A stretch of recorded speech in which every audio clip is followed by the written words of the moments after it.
Morning, everyone. Shedman here. Love, live, laugh, simply.com. I thought I'd talk about kind of an update of what's going on with me and sharing what I'm trying to accomplish and what I'm trying to achieve for myself. Has nothing to do with anybody else. It's just kind of my own journey. But was thinking this morning about love life, and in my instance, lack thereof. But that's okay. And that's kind of one of the things I wanted to share is,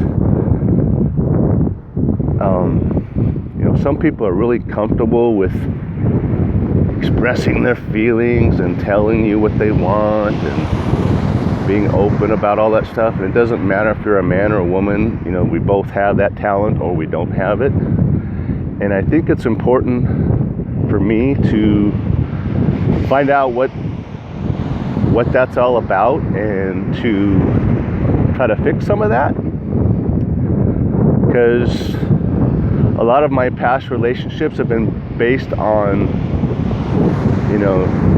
you fill this void, you're the other half of me, you can help me get to point B or whatever. And it was all bullshit.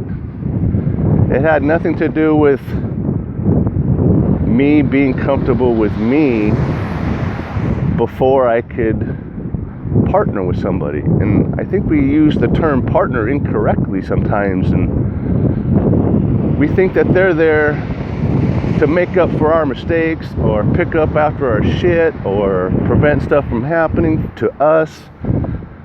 And I'm discovering that that's so wrong. So wrong.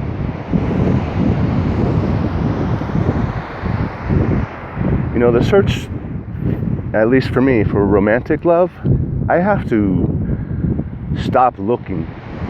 And I know that people always say that, to find love, you have to just stop. And that's like poking out your eyeballs or plugging your ears or your nose or whatever. A cute girl walks by these days. I have those urgings and blood flows just like any other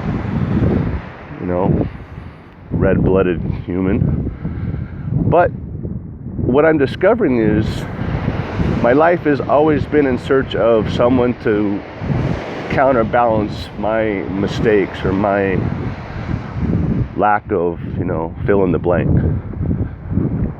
And the more I just drop all that shit and the more I just try to be me, I'm finding that women, ladies, are attracted to that. They just want someone who isn't putting on a show, isn't, wearing the watch or driving the Beamer or having the title on their business card,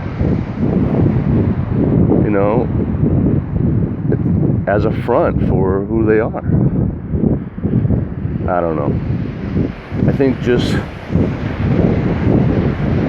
I'm on a sabbatical and I'm enjoying it. And it's tough, I'm not gonna lie. I would love to share a meal with somebody and, take a walk along the beach together.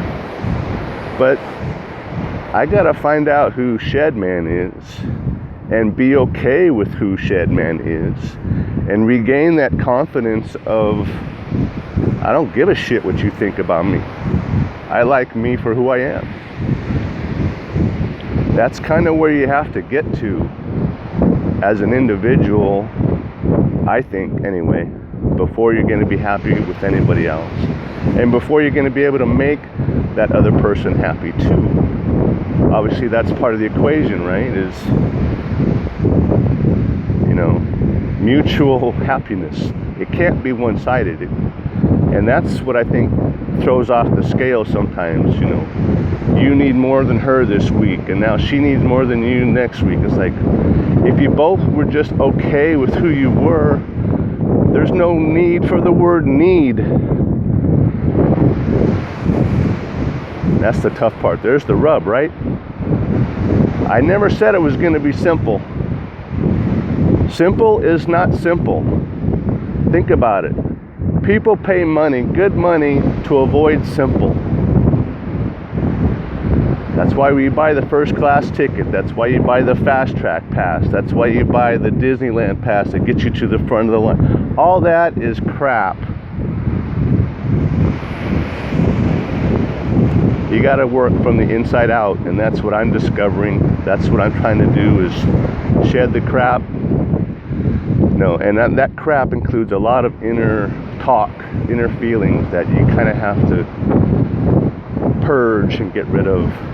And that's when you can start loving more simply, living more simply, and laughing more simply, because you're just not going to care what other people think. And I think that's where inner peace comes from. You always hear that term, inner peace. I think that's where it is being okay with you, with me. Anyway, sorry to get so deep and heavy. I just wanted to share. Hope you guys are having a great day. All right, Shedman out. Take care. Bye.